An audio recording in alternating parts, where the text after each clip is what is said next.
அனைவருக்கும் வணக்கம்.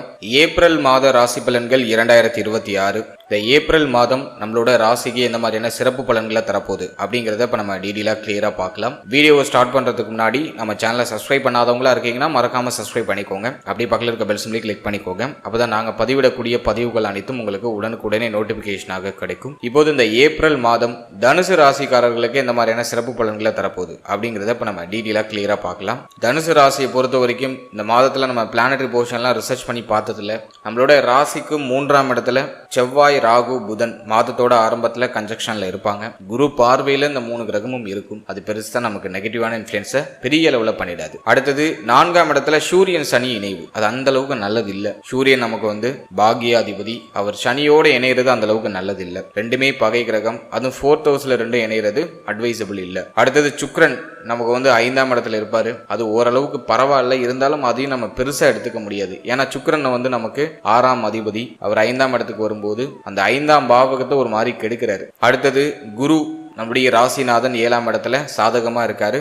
கேது பாகியஸ்தானத்துல எப்போதும் போல சஞ்சாரம் செய்யறாரு. மேலும் ஏப்ரல் 2ஆம் தேதி செவ்வாய் பயிற்சி. செவ்வாய் நமக்கு 4ஆம் இடத்துக்கு பயிற்சியாகி சூரியன் சனியோட போய் கன்ஜக்ஷன் ஆயிடுறாரு. அடுத்தது புதன் கரெக்டா 10ஆம் தேதி நம்முடைய ராசிக்கு 4ஆம் இடத்துக்கு பயிற்சி ஆயிடுறாரு. அடுத்து சூரியன் 14ஆம் தேதி பார்த்தோம்னா மேஷத்துல உச்சம் ஆயிடுறாரு. அது ஒரு பெரிய பாசிட்டிவான விஷயம். அடுத்தது நம்ம பாக்குறது 19ஆம் தேதி சுக்கிரன் 6ஆம் இடத்துல போய் ஆட்சி ஆயிடுறாரு. இல்ல புதன் மட்டும் பரிவர்த்தனை யோகத்துல இருப்பாரு. நீச்ச பங்கம் அடைந்து புதன் பரிவர்த்தனையில இருப்பாரு. அது ஒரு பாசிட்டிவா நம்ம எடுத்துக்கலாம். இப்போ இந்த ஏப்ரல் மாதம் நம்மளோட ராசிக்கு எப்படிப்பட்ட இன்ஃப்ளூயன்ஸ்லாம் நடக்க போகுது அப்படிங்கறத இப்ப நம்ம கிளியரா பார்க்கலாம். ஏப்ரல் மாதத்தை பொறுத்த வரைக்கும் ஃபர்ஸ்ட் ஃபேமிலியை நம்ம எடுத்து ரிசர்ச் பண்ணோம்னா 2ஆம் அதிபதியோட சூரியன் இணைவு. அது ஒன்றும் பெருசா குற்றமா தெரியல. ஃபேமிலி சார்ந்த விஷயங்கள்ல ஓரளவுக்கு சூழ்நிலைகள்லாம் நிவர்த்தி ஆகுது. குடும்ப சூழ்நிலைகளை சமாளிக்கிறதுக்கான ஒரு கேப்பபிலிட்டி கிடைக்குது. குடும்பத்துடைய ஒற்றுமை இந்த மாதத்துல ஓரளவுக்கு பரவாயில்ல. இதுவும் பெருசா சொல்ற அளவுக்கு இல்லைனாலும் ஃபேமிலியில ஓரளவுக்கு அமைதி, ஒரு திருப்தி, குடும்ப உறுப்பினர்களுடைய அந்த ஒற்றுமை, குடும்ப உறுப்பினர்களுடைய ஆதரவு இதெல்லாம் ஓரளவுக்கு கிடைக்குது. இந்த மாதத்துல பர்டிகுலரா நம்ம பார்க்கும்போது தந்தை சம்பந்தப்பட்ட விஷயங்கள்ல கவனமா இருக்கணும். ஏன்னா சூரியனோட சனி முதல் 15 நாள் தந்தை சார்ந்த விஷயங்கள்ல ரொம்ப கவனமா இருக்கணும். பாகியஸ்தானத்துல கேது, சனியோட சூரியன் இணைவு அட்வைசபிள் இல்ல, ஒரு மாதிரி குழப்பம். எனவே குடும்பம்னு வரும்போது தந்தை சம்பந்தப்பட்ட விஷயங்கள ரொம்ப அவேர்னஸா இருக்கணும். அதுலயும் முதல் 15 நாள் ஒரு மாதிரி போராட்டமா இருக்கும். தந்தையுடைய தேக ஆரோக்கியம், மன ஆரோக்கியம், தந்தையாருடைய உறவு நிலை, தந்தை வழி உறவுகள் இவங்க கூட எல்லாம் கொஞ்சம் கவனமா இருந்துக்கணும். 15ஆம் தேதிக்கு பிறகு இருக்கிற சூழ்நிலைகள் எல்லாமே நிவர்த்தி ஆயிடும். ஒரு அளவுக்கு நிம்மதி கிடைக்கும். பிரச்சனைகளுக்கான ஒரு தீர்வு கிடைக்கும். அதெல்லாம் நான் ஒரு பாசிட்டிவா பாக்குறேன். எனவே ஃபேமிலின்னு பார்க்கும்போது தந்தை சார்ந்த விஷயங்கள கவனமா இருக்கணும். தாயாருடைய தேக ஆரோக்கியம், மன ஆரோக்கியத்திலையும் கொஞ்சம் அக்கறை எடுத்துக்கணும். இதெல்லாம் நம்ம கொஞ்சம் நிதானப்படுத்திக்கிறது நல்லது. இருப்பினும் சனியோட அந்த சூரியன் இணைந்து, அதாவது 2ஆம் அதிபதியோட 9ஆம் அதிபதி இணைஞ்சிருக்காரு. உடைய பேச்சுல ஒரு தெளிவு இருக்கும். ஒழுக்கமா பேசுவீங்க, கரெக்டா பேசுவீங்க, நியாயத்தை பேசுவீங்க, அனைத்தையும் யோசித்து நிதானமா பேசுவீங்க. சோ அதெல்லாம் நான் ஒரு பெரிய பாசிட்டிவா பாக்குறேன். உங்களுடைய பேச்சுல இருக்கிற அந்த பலம் இப்போ வெளிப்பட ஆரம்பிக்கும். பேசி பேசி ஒருத்தன் தன்னுடைய ஆட்சியை பிடிக்கிறான்னு சொல்லுவாங்க இல்லையா, அந்த அமைப்பு இப்போ உங்களுக்கு ஆக்டிவேஷன் ஆக ஆரம்பிக்கும். உடைய பேச்சுடைய பலம், உடைய பேச்சில் இருக்கிற அந்த தெளிவு அது இப்போ சிறப்பான முறையில் வெளிப்படும். அது ஆப்போசிட்ல இருக்கிறவங்க உங்களை பார்த்து வியக்கிற அளவுக்கு உங்களோட பேச்சு இருக்கும். அது நான் உங்களுக்கு ஒரு பாசிட்டிவா நான் பார்க்குறேன். எனவே ஃபேமிலியில் பிரச்சனை வந்தாலும் உங்களுடைய பேச்சு சாதுரியத்தால் அதை சமாளிப்பீங்க. அது நான் உங்களுக்கு ஒரு பாசிட்டிவ் ரிசல்ட்டாக கொடுக்குறேன். அடுத்தது நம்ம பார்க்குறது தொழில், உத்தியோகம், பொருளாதாரம். இதெல்லாம் நம்ம ரிசர்ச் பண்ணதில்ல. பாகிய ஸ்தானத்தில் சனி பார்வைன்னு விலகல, குரு பார்வையில் இந்த முயற்சி ஸ்தானம்லாம் இருக்கு. எனவே உத்தியோகத்தை பொறுத்த வரைக்கும் சுமை அமைப்பு உண்டு. இருப்பினும் இந்த மாதத்துல சம்பள உயர்வு, பதவி உயர்வை நீங்க எதிர்பார்க்கலாம். ஏன்னா சுக்கிரன் போய் ஆட்சி ஆகுறாரு 6ஆம் இடத்துல. அதனை தொடர்ந்து சூரியன் உச்சமாகிறாரு. உங்களுக்கு பஞ்சமஸ்தானத்துல சூரியன் உச்சம், 9ஆம் அதிபதி 5ல உச்சமாகுவாரு. எனவே 15ஆம் தேதிக்கு பிறகு உங்களுடைய உத்தியோகத்துல சம்பள உயர்வு, பதவி உயர்வு, உத்தியோகத்துல ஒரு உயர்வான நிலை, உத்தியோகத்துல இருந்த சுமை அமைப்பு இதெல்லாம் ஆல்மோஸ்ட் சரியாகும். உத்தியோகம் இல்லாதவங்களுக்கு ஒரு நல்ல உத்தியோகம் கிடைச்சிடும். உத்தியோகத்துல ஒரு நல்ல மாற்றத்தை எதிர்பார்க்கலாம். 15ஆம் தேதிக்கு பிறகு நல்ல உயர்வு, நல்ல மாற்றம், நீங்க உழைத்த உழைப்புக்கான அங்கீகாரம் இதெல்லாம் சிறப்பான முறையில் இந்த மாதத்துல 15ஆம் தேதிக்கு பிறகு கிடைக்கும். அடுத்தது தொழிலை பொறுத்த வரைக்கும் ஃபர்ஸ்ட் ஆஃப் பெருசா ஃபேவரா இல்ல. ஆனால் 15ஆம் தேதிக்கு பிறகு தொழில் சார்ந்த விஷயங்கள்ல உயர்வு உண்டு. தொழில் சார்ந்த விஷயங்கள்ல நல்ல மாற்றம் உண்டு. தொழில்ல இருந்த தொய்வு நிலைகள் சரியாக ஆரம்பிக்கும். அது ஓரளவுக்கு நம்ம பாசிட்டிவா எடுத்துக்கலாம். இன்வெஸ்ட்மெண்ட் பண்ணலாமா அப்படின்னா இந்த மாதம் இந்த சனி பார்வை மட்டும் தான் ஒரு மாதிரி குழப்பத்தை பண்ணுது. பார்ட்னர்ஷிப்ல பிசினஸை ஸ்டார்ட் பண்ணலாம், ஃபேவரா இருக்கு. உடைய முயற்சிகளை தொடங்கலாம். இன்வெஸ்ட்மெண்ட்ல கொஞ்சம் கவனமா இருங்க.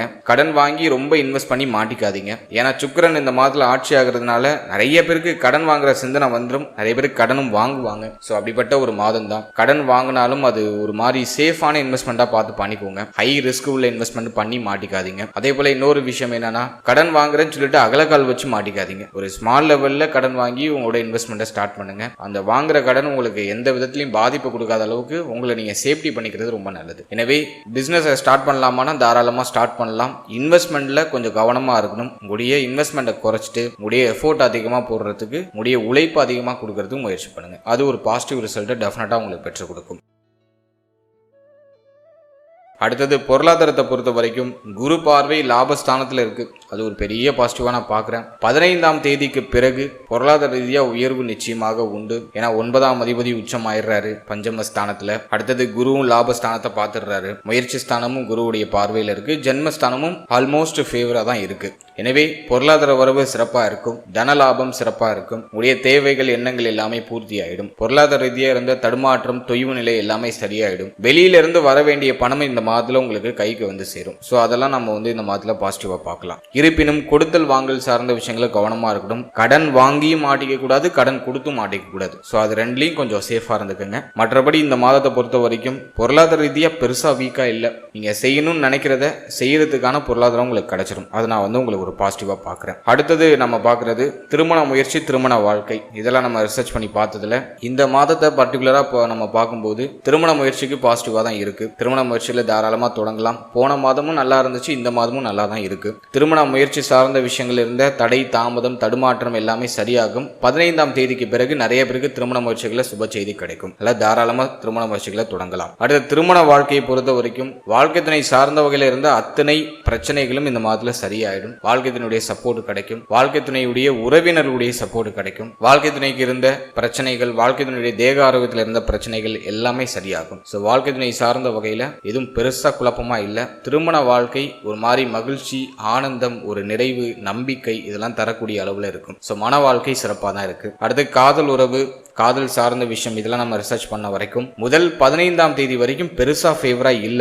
முதல் 15ஆம் தேதி வரைக்கும் காதல் உறவு, காதல் வாழ்க்கையில ஒரு மாதிரி குழப்பம், பிரச்சனை, வருத்தம், மன உளைச்சல் இப்படிதான் இருக்கு. 14ஆம் தேதி சூரிய பெயர்ச்சி. சூரிய பெயர்ச்சிக்கு பிறகு ஓரளவுக்கு நியூட்ரல் ஆகும் பிரச்சனை. ஆனா 19ஆம் தேதி சுக்கிர பெயர்ச்சிக்கு பிறகுதான் இந்த காதல் உறவு சார்ந்த விஷயங்கள் இருந்த கடுமையான குழப்பங்கள் எல்லாமே சரியாக ஆரம்பிக்கும். எனவே காதல் உறவு, காதல் சார்ந்த விஷயங்கள ரொம்ப கவனமா இருக்கணும். எதையும் அவசரம் காட்டக்கூடாது. உடைய பேச்சுல நிதானமா இருந்துக்கணும்.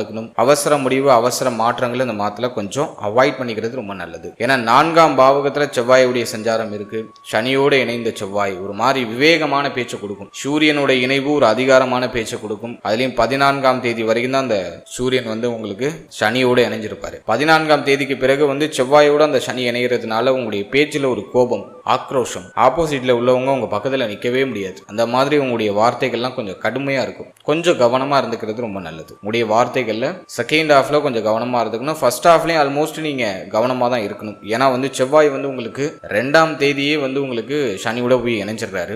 சூரியன் இருக்கிறதுனால எல்லாத்தையும் கண்ட்ரோல் பண்ணும். பட் அந்த வார்த்தைகள்ல அந்த கோபமான அந்த ஒரு உச்சரிப்பு அப்படிங்கிறதெல்லாம் சிறப்பா வரும். அதெல்லாம் கொஞ்சம் கவனமா நிதானமா உங்களுடைய வார்த்தைகளை நீங்க உபயோகப்படுத்துறது ரொம்ப நல்லது. எனவே காதல் உறவு, காதல் சார்ந்த விஷயங்கள்ல அவசர முடிவு, அவசர மாற்றம் இதெல்லாம் கொஞ்சம் தவிர்த்துக்கிறது இந்த மாதத்துல நல்லது. அடுத்தது 5ஆம் பாவகம் அப்படிங்கிறது பூர்வீகம், பூர்வீக சொத்தெல்லாம் குறிக்கும். இந்த மாதத்துல பூர்வீகம், பூர்வீக சொத்து ரிலேட்டடா பிரச்சனைகள் நீங்க வாய்ப்பு உண்டு. எனவே பூர்வீகம் சார்ந்த விஷயங்கள கவனமா இருக்கணும். முதல் 15 நாள் ஒரு மாதிரி போராட்டமா போகும். 15ஆம் தேதிக்கு பிறகு பூர்வீக சொத்து சார்ந்த வகையில் இருந்த பிரச்சனைகள், குழப்பங்கள் எல்லாமே சரியாகும். குறிப்பா 9ஆம் அதிபதி உங்களுக்கு 5ஆம் இடத்துல உச்சமாகிறதுனால தந்தை வழி பூர்வீக சொத்து ஏதாச்சும் இருக்குன்னா அதெல்லாம் உங்களுக்கு கிடைக்கும். அதை இப்ப நீங்க போராடி அதை வெற்றி அடைந்து அந்த பூர்வீக சொத்தை அனுபவிக்கிறதுக்கான ஒரு சூழ்நிலைகளை பெறுவீங்க. எனவே இந்த மாதத்தை பொறுத்த வரைக்கும் பாசிட்டிவா இருக்கு. இருப்பினும் 15ஆம் தேதிக்கு பிறகுதான் ஒரு நல்ல செய்தி கிடைக்கும் பூர்வீக சொத்து ரிலேட்டடா. அது வரைக்கும் ஒரு மாதிரி போராட்டமா, குழப்பமா, பிரச்சனையா தான் போகும். கவனமா இருந்துக்கிறது ரொம்ப நல்லது. இருப்பினும் எண்ட் ரிசல்ட் உங்களுக்கு ஃபேவரா இருக்கும். 15ஆம் தேதிக்கு பிறகு நல்ல செய்தியை தாராளமா நீங்க எதிர்பார்க்கலாம். அடுத்தது நம்ம பார்க்கறது குழந்தை பாக்கியம், பிள்ளைகள் சார்ந்த விஷயம். இந்த மாதத்தை பொறுத்த வரைக்கும் 19ஆம் தேதி வரைக்கும் பெருசா ஃபேவரா இல்ல. புத்திர பாக்கியத்துல ஒரு மாதிரி தடை தாமதம் இப்படிதான் இருக்கு. ஸோ இந்த மாதத்துல 19ஆம் தேதிக்கு பிறகு நிறைய பேருக்கு புத்திர பாக்கியத்துல சுப செய்தி கிடைக்கும். அது வரைக்கும் ஒரு மாதிரி டல்லா தான் இருக்கு. ஒரு சிலருக்கு மருத்துவ செலவுகள் குழந்தை பாக்கியம் சார்ந்த வகையில தேவைப்படலாம். எனவே மருத்துவருடைய ஆலோசனைப்படி செயல்படும் பொழுது சுப செய்தியை நீங்க மிக விரைவா எதிர்பார்க்கலாம். அடுத்தது நம்ம பார்க்கறது பிள்ளைகள் சார்ந்த விஷயம். 6ஆம் அதிபதி 5ல் இருக்கிறதுனால பிள்ளைகளோட ஒரு மாதிரி போராட்டமா இருக்கும் இந்த மாதத்துல. இந்த மாதத்தை பொறுத்த வரைக்கும் பிள்ளைகள் சார்ந்த விஷயங்கள்ல அக்கறை, கவனம், நிதானம் நிச்சயமா இருக்கணும். குறிப்பா பிள்ளைகளுடைய தேக ஆரோக்கியத்துல ரொம்ப கவனமா இருக்கணும். ஏன்னா 6ஆம் அதிபதி 5ல் இருக்காரு. பிள்ளைகளோட ஒரு மாதிரி எதிர்ப்பான தன்மையில போயிட்டு இருக்கும். ஒரு மாதிரி போராட்டமான சூழ்நிலைகளை கொடுக்கும். எனவே பிள்ளைகளுடைய தேக ஆரோக்கியம், மன ஆரோக்கியம், பிள்ளைகளுடைய உறவு நிலையில கொஞ்சம் கவனம் செலுத்திக்கிறது நல்லது. கொஞ்சம் விட்டு கொடுத்து அனுசரிச்சு போய்க்கணும். அடுத்தது நம்ம பார்க்கறது ஸ்டூடெண்ட்ஸ், மாணவ மாணவிகளை பொறுத்த வரைக்கும் இந்த மாதத்துல 4ஆம் பாவகம் ஒரு மாதிரி கலவையா எடுத்துட்டு வருது. கல்வியில பெருசா தடை இல்லை. கல்வி சார்ந்த விஷயங்கள்ல பெரிய அளவுல இருந்த குழப்பங்கள்லாம் ஓரளவுக்கு நிவர்த்தி ஆகும். கல்வி சார்ந்த விஷயங்கள்ல ஒரு மாதிரி புத்துணர்ச்சி கிடைக்கும். அடுத்த பாதைக்கான ஒரு பயணம், அடுத்த பாதைக்கான அந்த ஒரு சிந்தனை, அதை நோக்கி இப்ப நம்ம சிந்தித்து பயணிக்க ஆரம்பிப்போம். கல்வி சார்ந்த விஷயங்கள எதுவும் பெருசா தடுமாற்றமா தெரியல. இருப்பினும் அந்த அடுத்தது நம்ம எதை தொடர்றது அப்படிங்கிற அந்த ஒரு குழப்பம் இருக்கும். ஆனா அதுக்கும் ஒரு சிறந்த வழிகாட்டுதல் குரு பார்வை ஜென்மத்துல இருக்கிறதுனால உங்களுக்கு கிடைச்சிடும். அதனால கல்வியை சார்ந்து நீங்க எதுவும் பெருசா கவலைப்பட வேண்டாம். இந்த மாதம் கல்வி சார்ந்த வகையில உயர்வை தான் காமிக்குது. ஏன்னா 9ஆம் அதிபதி உங்களுக்கு 4ஆம் இடத்துல இருக்காரு. சனியோட இணைஞ்சிருக்கிறது கொஞ்சம் குற்றம் தான். இருப்பினும் கல்வியில எதுவும் பெருசா ஃபெயிலியர்ஸை கொடுக்காது. கல்வியில உங்களை ஒரு ஆவரேஜாவாச்சும் கொஞ்சம் நகர்த்தி எடுத்துட்டு போயிடும். எனவே ஒரு நல்ல ரிசல்ட்டை நீங்க எதிர்பார்க்கலாம். கல்வி சார்ந்த வகையில ஒரு முன்னேற்றம், உயர்வு டெஃபினட்டா உண்டு. சனி மட்டும் அந்த 4ஆம் இடத்துல அமர்ந்து ஒரு மாதிரி பய உணர்வை டிஃபால்ட்டா கொடுத்துக்கிட்டே இருக்கும். இது கிடைக்குமா, கிடைக்காதா, கிளிக் ஆகுமா, கிளிக் ஆகாதா, ஒரு மாதிரி கல்வி சார்ந்த ஒரு மாதிரி பதட்டத்தையும் பயத்தையும் டிஃபால்ட்டா கொடுக்கும். அது ஆனா உங்களுக்கு பெருசா பாதிப்பு கொடுக்காது, கவலைப்பட வேண்டாம். அடுத்தது நம்ம பார்க்கறது ஹெல்த், தேக ஆரோக்கியத்தை பொறுத்த வரைக்கும் இந்த ஏப்ரல் மாதம் கொஞ்சம் விழிப்புணர்வா நம்ம செயல்பட வேண்டிய ஒரு மாதம் தான்.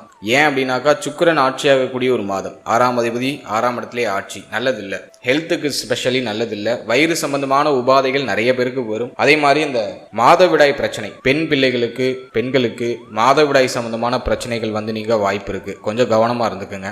வயிறு சார்ந்த வகையில செரிக்காத உணவுகளை தயவு செஞ்சு இந்த மாதத்துல உட்கொள்ள வேண்டாம். எளிமையா செரிமானம் ஆகக்கூடிய உணவுகளை அதிகமா உட்கொள்றது ரொம்ப நல்லது. அடுத்தது இந்த மாதத்துல உஷ்ணாதிக்கம் சம்பந்தமான பிணிகள் நிறைய பேருக்கு போக வாய்ப்பு இருக்கு. எனவே கொஞ்சம் கவனமா இருக்கணும். அடுத்தது இந்த மாதத்தை பொறுத்த வரைக்கும் உடைய தொடை பகுதிகளில் கவனமா இருங்க. தொடை பகுதிகளில் ஏதாச்சும் பிரச்சனை நீங்க வாய்ப்பு இருக்கு. மேல் மார்பக பகுதிகளில் ஏதாச்சும் பிரச்சனை நீங்க வாய்ப்பு இருக்கு. இதுல எல்லாம் கொஞ்சம் கவனம் செலுத்தி செயல்படுறது ரொம்ப நல்லது. அடுத்தது நம்ம பார்க்கறது மன ஆரோக்கியம். மன ஆரோக்கியத்தை பொறுத்த வரைக்கும் இந்த மாதம் கொஞ்சம் அப்படியே பரபரப்பா போகும். ஒரு மாதிரி மனசுல ஒரு மாதிரி ஆக்ரோஷம், ஒரு மாதிரி கோப உணர்வு, ஒரு மாதிரி படபடப்பு, இப்படி ஒரு மாதிரி கலந்து போகும். எனவே மன ஆரோக்கியத்தை தக்க வச்சுக்கணும். மனக்கவலை இந்த மாதத்துல கொஞ்சம் எக்ஸ்ட்ராவா இருக்கிறது வாய்ப்பு இருக்கு. நிறைய பேருக்கு கடவுள் சிந்தனை இப்போ திரும்ப ஆரம்பிக்கும். கடவுள் வழிபாடை மேற்கொள்ள ஆரம்பிப்பாங்க. இந்த பதட்டத்தை கண்ட்ரோல் பண்ண முடியாம இறைவனை மனமுருகி வழிபடுவாங்க. இந்த மாதத்துல ஆன்மீக யாத்திரை போயிட்டு வரதுக்கான வாய்ப்பு கிடைக்கும். புனித ஸ்தலங்களுக்கு போயிட்டு வரதுக்கான வாய்ப்பு கிடைக்கும். அப்படி சான்ஸ் கிடைச்சதுன்னா தாராளமா அதை யூஸ் பண்ணிக்கோங்க. மேலும் இந்த மாதத்துல மன ஆரோக்கியத்தை நம்ம சரி பண்ணிக்கிறதுக்கு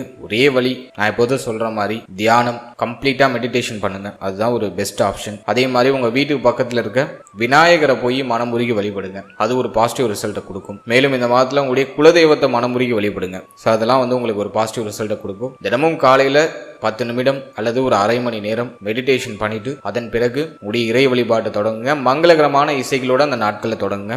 ஒரு நல்ல செய்தி, நல்ல மாற்றம், மனதில் இருக்கிற அந்த மனக்கவலை, குழப்பம் அதெல்லாம் நிவர்த்தி ஆகும். ஓவராலா இந்த ஏப்ரல் மாதத்தை பொறுத்த வரைக்கும் நிறைய நல்ல மாற்றம் உண்டு. புதிய முயற்சிக்கான அடித்தளமும் இந்த மாதத்துல உண்டு. இருப்பினும் குழந்தை பாக்கியம், பிள்ளைகள் சார்ந்த விஷயம், பூர்வீக சொத்து, காதல் உறவு சார்ந்த விஷயம், தந்தை சம்பந்தப்பட்ட விஷயம், இதெல்லாம் கொஞ்சம் அனுசரிப்போடு செயல்படுறது ரொம்ப நல்லது. அவசரப்படாம இருக்கிறது நல்லது. மற்றபடி இந்த மாதம் பெருசா எதுவும் வீக்கா எனக்கு தெரியல. தேவைகள், எண்ணங்கள் எல்லாம்